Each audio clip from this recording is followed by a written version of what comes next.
बिस्मिल्लाहिर्रहमानिर्रहीम। जनाब सदर, मैं आपकी तवज्जो इस तरफ चाहता हूँ आपके माध्यम से कि मैं वाहिद आदमी हूँ इस सदन में जिसमें वन मैन कमेटी आपके द्वारा बनाई गई सरकार के, और मैं उसमें पेश हुआ 123 प्रॉपर्टी में। जस्टिस आर्यन ने जो रिपोर्ट पेश की आज तक वक्फ बोर्ड को नहीं बताया गया, चूंकि वो आपकी मंशा के खिलाफ थी और गवर्नमेंट की मंशा के मुताबिक नहीं थी।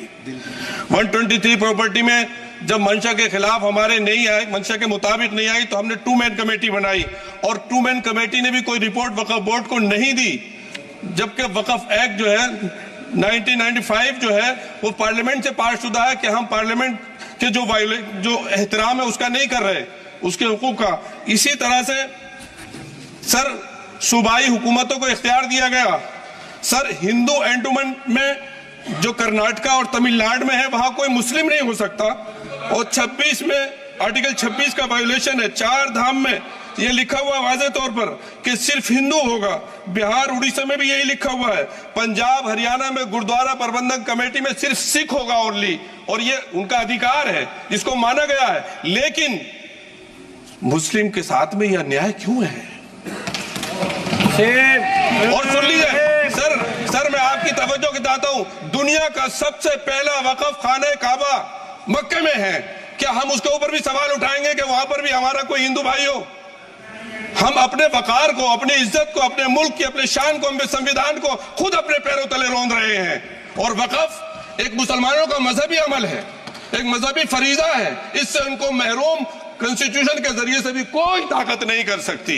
सर ये हम बहुत बड़ी गलती करने जा रहे हैं जिसका खुमियाजा हमें अभी नहीं सदियों तक हम भुगतते रहेंगे, क्योंकि हम खुद अपने कॉन्स्टिट्यूशन को, संविधान को, उसकी पामाली कर रहे हैं। अगर हमें इस सिलसिले में मैंने सर पूरा मैंने उसको मध्यम से पढ़ा है और मैंने पूरी 40 तरामीम जो उसमें गलत है उसको लिखकर जो है वो मैं लेकर आया हूं। सर इसके जरिए से सरकारी अमले को बाज़ाब्ता तौर पर यह हक आखिर लोग कलेक्टर को दिया जा रहा है। सर्वे कमिश्नर के इख्तियारात खत्म किए जा रहे हैं। आखिर सर्वे कमिश्नर भी तो गवर्नमेंट ऑफ इंडिया का होता है। सर ऐसे कैसे कर सकते हैं हम? और फिर सर उसमें मेरे मजहब के मुतालिक चीजें हैं तो वो कैसे कोई दूसरा तय करेगा? क्या कुरान में क्या लिखा है, फिक़ा में क्या लिखा है, इस्लाम में क्या लिखा है, ये आप तय करेंगे या मैं तय करूंगा? सर इससे हम मजहब में दखल अंदाजी कर रहे हैं, इंटरफेरेंस ऑफ द रिलीजन कर रहे हैं। सर इस तरह के कवानीन से मुल्क की साख को नुकसान पहुंचेगा।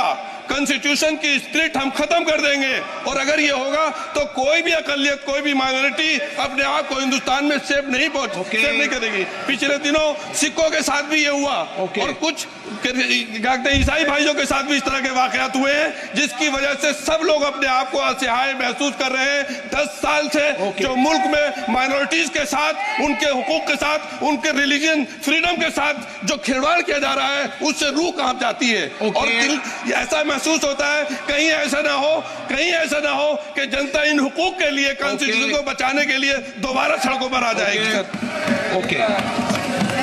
দেখুন আমরা যে জেলা থেকে এসেছি সেটার নাম মুর্শিদাবাদ জেলা। যে রাজ্য থেকে এসেছি সে রাজ্যের নাম পশ্চিমবঙ্গ। সারা ভারতবর্ষে সবথেকে বেশি ওয়াকফ সম্পত্তি আছে উত্তরপ্রদেশে, তারপরে দ্বিতীয় স্থানে আছে পশ্চিমবঙ্গ। প্রচুর পরিমাণ ওয়াকফ সম্পত্তি পশ্চিমবঙ্গে আছে। এটা ঘটনা যে পশ্চিমবঙ্গে ওয়াকফ সম্পত্তি স্বনামে বেনামে লুট হয়ে যাচ্ছে, এখানে কোনো ভুল নাই। কারণ বিশেষজ্ঞরা বলছে যে পশ্চিমবঙ্গে যা ওয়াকফ সম্পত্তি আছে সেগুলো যদি সঠিকভাবে ব্যবহার করা যেত কয়েক হাজার কোটি টাকা রোজগার করার রাস্তা আছে। কিন্তু সরকারি মদতে আজকে ওয়াকফ সম্পত্তি কিন্তু বেহাত হচ্ছে, প্রমোটারদের কাছে চলে যাচ্ছে। ওয়াকফ সম্পত্তির উদ্দেশ্যটা কি? আল্লাহ তাআলার নামে উৎসর্গ করা কোনো সম্পত্তির নাম ওয়াকফ সম্পত্তি। ধর্মপ্রাণ মুসলমানরা মহান আল্লাহ তাআলার নামে উৎসর্গ করেন সম্পত্তি। কেন? এই সম্পত্তি থেকে যা রোজগার হবে সেগুলো যেন গরিব, বিধবা, এতিম বাচ্চা, মুসলমান সমাজের কল্যাণে ব্যবহার করা হয়।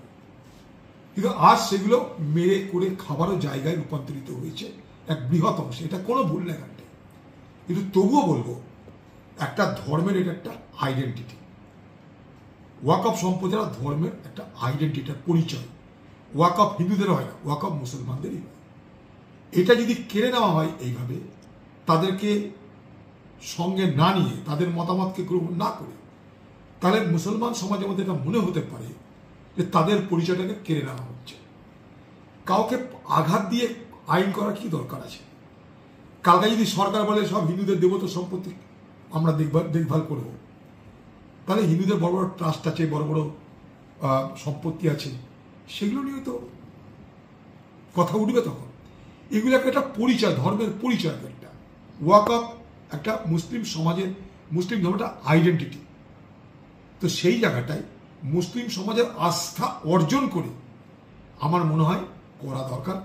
অকারণে বিবাদ বাড়িয়ে, কোনো দ্রুততার সঙ্গে, কোনো জলবাজিতে কোনো সিদ্ধান্ত নেওয়া ঠিক না। ওয়াকফ বিল আসছে, আসুক, স্ট্যান্ডিং কমিটি সেখানে পাঠাক, বিস্তারিত নিয়ে আলোচনা হোক, সর্বস্তর আলোচনা করে মুসলমান সমাজের মধ্যে আলোচনা হোক, শিয়া সুন্নির মধ্যেও আলোচনা হোক। দেখলাম শিয়ারা কেউ সমর্থন করেছে, ঠিক আছে, কিন্তু সম্পত্তিটা বেশিরভাগ সুন্নি মুসলমান সমাজের হাতে আছে। কোনো দরকার নেই, সমস্ত সমাজকে সঙ্গে নিয়ে তাদের বিশ্বাস অর্জন করে, তাদের আস্থা অর্জন করে, আরও বিস্তারিত আলোচনা করে এই বিলটা আনা হোক। রাতারাতি এমন কোনো জরুরি ব্যাপার নেই যে এখনই বিলটা আনতে হবে, পাস করাতে হবে, জরুরি কিছু নেই। কিন্তু পাশাপাশি আরও কি কি আলোচনার মধ্যে দিয়ে উঠে আসে সেটাও দেখা যাক। হঠাৎ করে সমাজের হাত থেকে তাদের পরিচিতির যে একটা অঙ্গ, ওয়াকফ সম্পত্তি অধিকার কেড়ে নিলে মুসলিম সমাজ আঘাত পেতে পারে।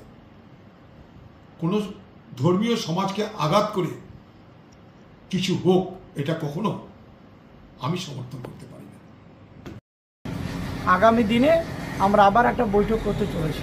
ওয়াকফ আইন কি সংশোধন হওয়া প্রয়োজন আছে বলে মনে করেন? অবশ্যই ওয়াকফের আইন সংশোধন হওয়া প্রয়োজন আছে। ওয়াকফ, এবং সেখানে বলেছেন ওয়াকফ হচ্ছে একটা আল্লাহর সম্পত্তি, যেই জায়গাতে ওয়াকফে কেউ হাত দিবে সে আল্লাহর সঙ্গে বেইমানি করা হচ্ছে, অতএব এটা বরদাস্ত করা যাবে না। এটা দিল্লি লেভেলে আলোচনা হবে। সারা রাজ্যে আমরা লক্ষ্য করলাম, আমরা টেলিভিশন সহ সংবাদ মাধ্যম বা দেখলাম মাননীয় মুখ্যমন্ত্রীর নির্দেশে এই ধরনের উচ্ছেদ চলছে। হকার যারা ইল্লিগালিভাবে যারা রাস্তা দখল করে আছে ইত্যাদি ইত্যাদি, এটা একটা ভালো কাজ। সাথে সাথে আমাদের একটা ডিমান্ড, বক্তব্য, সেটা হচ্ছে ওয়াকফ সম্পত্তি কিন্তু অনেক বেদখল হয়েছে, সেগুলোও যদি সরকার এরকম দৃষ্টি দিয়ে যারা দখল করে আছে সেই দখলদারদের কাছ থেকে যদি এভাবে তাদের কাছ থেকে উচ্ছেদ করা হয় বা লিগ্যালিভাবে, আইনিভাবে তাদেরকে অপসারণ করিয়ে যে ফিরিয়ে আনা হয় ওয়াকফ সম্পত্তিগুলো, তাহলে এটা লাভ হয় আমাদের বাঙালির কমিউনিটির এবং হচ্ছে ওয়াকফ বোর্ডের, সোসাইটির একটা বিশাল বড় লাভ। তো সেটা একটা আমাদের পক্ষ থেকে আবেদন থাকবে সরকারের কাছে যে বেদখল ওয়াকফ সম্পত্তিগুলো দখল মুক্ত করার জন্য। আপনার নাম? আমার নাম নিজামুদ্দিন বিশ্বাস, আমি রাজ্য সম্পাদক অল বেঙ্গল ইমাম মুয়াজ্জিন অ্যাসোসিয়েশন অ্যান্ড চ্যারিটেবল ট্রাস্ট।